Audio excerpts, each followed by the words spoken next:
Good morning, coaches, players and parents. Thank you for welcoming to your rugby club today. My name is Harry, I'm an exercise scientist, and today I'm here to talk to you as why I believe you should adopt the constraints-led approach in the training, skill acquisition and learning process of your players. To put things simply, first off, a constraint is a boundary limitation that the learner has to adapt various behaviours to in certain situations.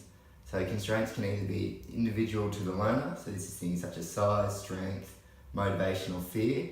They can be constraints to the task, so things such as the equipment used, size of the playing field or rules, and can even be from surrounding environment of the learner, so things such as weather, playing surface, peers or beliefs.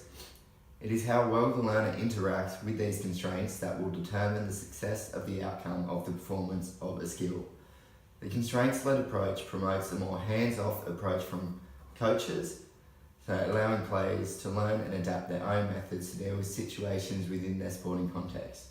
So as a coach, using this process, your goal is to create a training environment that best simulates a game-like situation, allowing your players to develop and explore their own movement solutions to a problem they will pose in a game. For example, at a training session, when working on tackle technique, instead of tackling tackle bags, it'll be more effective getting your players to tackle each other. So this allows them to find their own coordination patterns and the technique that best suits them to make a tackle. So this may be dropping low, taking the legs of an opponent, or wrapping up the ball and taking your opponent to ground.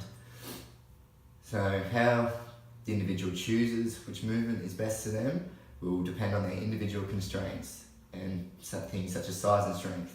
So with the idea of hands-off coaching in the constraints-led approach, you allow your players to adopt their own efficient and effective technique in tackle rather than providing them with a solution that is considered optimal technique, but that technique may not work for individuals within the team. The constraints-led approach is based around principles of non-linear pedagogy, so learning is highly centred around the individual, even though it's a team sport. So it focuses on the development and skill acquisition of individuals by manipulating task and environmental constraints. So as each individual learns at different rates, hence the term non-linear, it's important to use great variability in training to allow individuals to be challenged at various different levels. So for example, a simple drill is set up a box, get two teams to line up, so one's attacking, one's defending, and you're going to allow 2-on-1, so two attackers will run out and one defender will run out, or you can yell out 4-on-3, 5-on-4, and whatnot. So by doing this, you increase variability in movement solutions and the player is able to better adapt to situations they may see in a game. So this idea of non-linear pedagogy is in contrast to Fitt's stage theory, which is a traditional theory of skill acquisition. So Fitt's three-stage model proposes that learning will happen as a continuous process, and as a learning progress will be small changes in the way information is processed. But in non-linear pedagogy, learning is highly individualised, and due to this, the learning curve for each individual will be non-linear and vastly different to that suggested in Fitt's model. There are theories to explain why players behave in certain ways, and these theories are known as dynamical systems theory. So I'll talk about this and ecological psychology. So first off, I'm going to talk about dynamical systems, which is used to provide a model for understanding movement, coordination and control in complex systems or us humans. So as we are all complex systems, we are highly integrated and made up of many parts that are able to interact with one another. So this is arms and legs in things like locomotion, so just normal walking pattern. So due to being complex systems, it means that we have many possible degrees of freedom or movement solutions as our various joints and segments are capable of moving in different ways as we choose. A way to use this idea of degrees of freedom and how this may look in a training session, for example, is teaching someone how to kick. So you may take away the step before you kick and just simply focus on the ball drop and the swing of the kicking leg. So by focusing on the kick of just the kicking leg, you take away degrees of freedom and allow to focus more on the contact point, and the efficiency of the task may be improved with that swinging leg. So by increasing the efficiency of that, they may be able to add the other steps in after that and adapt. So efficiency of movement is the major key in the learning process, and by making movements more efficient, performance in turn will also improve and increase efficiency. This theory is in contrast to more traditional theories of skill acquisition that suggest high levels of movement variability are seen as problematic. So traditional theories suggest that noise or high levels of movement variability are an issue. So in the constraints-led approach and dynamical systems theory, there is no optimal movement solution. So whatever the learner feels most efficient and comfortable with will be their most effective movement solution.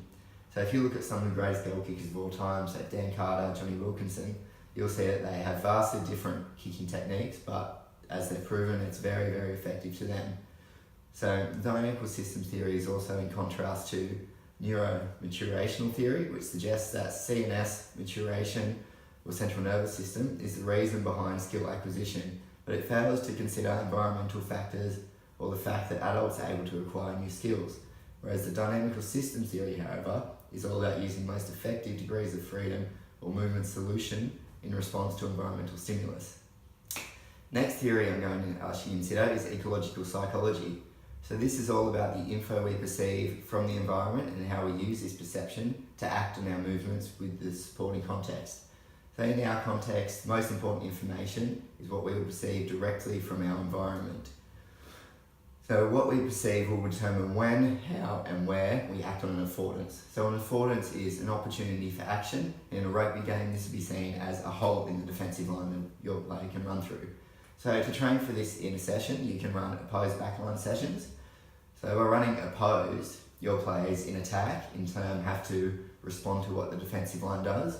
So say your 10 skips across field, throws dummy inside to your inside centre, and their 12 rushes in on him. Your outside centre can then hit the hole outside and throw a short ball he can go through. Or if the 12 holds out, you can throw a dummy to him and 10 can go through himself. So this theory is again in contrast to more traditional theories such as information processing theory, which suggests that for both open and closed loops of motor command actions, they are pre-planned and come from a list of stored motor components in our central nervous system.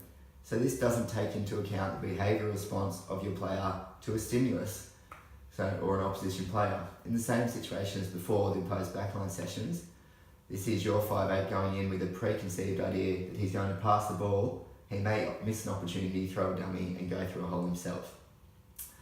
So in designing a constraints-led session, there are 5 important steps to remember. So 1, each session needs to have a goal. 2, we need continual exploration of the skill. 3, we need to find a refined solution of coordination. 4, increase stability. And 5, discard less successful patterns. So how this may look, for example, in clean-out technique, at the start of the session you highlight that you want to practice and improve clean-out technique of all your players.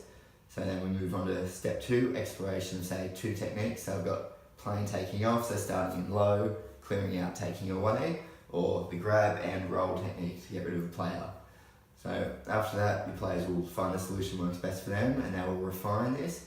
And as they increase stability in this, they will get rid of the patterns that aren't working for them. So the final thing I'm going to ask you to consider within training with the constraints-led approach is increasing the repertoire of attractors in an individual's perceptual motor landscape. So to put it simply, the landscape is considered as the learner searching for stable states, which are movements that they are comfortably able to perform within their context. So an example of this is attacking your opponent's 22. The goal of this attack is inevitably to score a try, but your player may be more comfortable passing from right to left rather than maybe putting grubber in behind or that sort of thing. So they'll most likely go to try that right-left pass. So the idea of improving this perceptual motor landscape is to allow your player to feel more comfortable in different situations. So right to left, left to right. So picture the landscape as a horizontal line with wells within it. So these wells are considered as the stable states. And the deeper we can get these wells, is the more comfortable your player feels in each situation. So the more wells and the deeper we have these wells, the better for your player and the more options you have come game day. So this idea is contrasted to traditional association theory, which was only interested in the relationship between movement, stimuli and action, but never considered how we can choose and moderate our actions, which the perceptual motor landscape does through these attractor states and, as you just saw, through these wells where the player can choose and moderate their actions. So thank you for joining me today. I hope you took something out of this presentation, and with a bit of luck, we'll see you using the constraints-led approach in your training sessions. Thank you.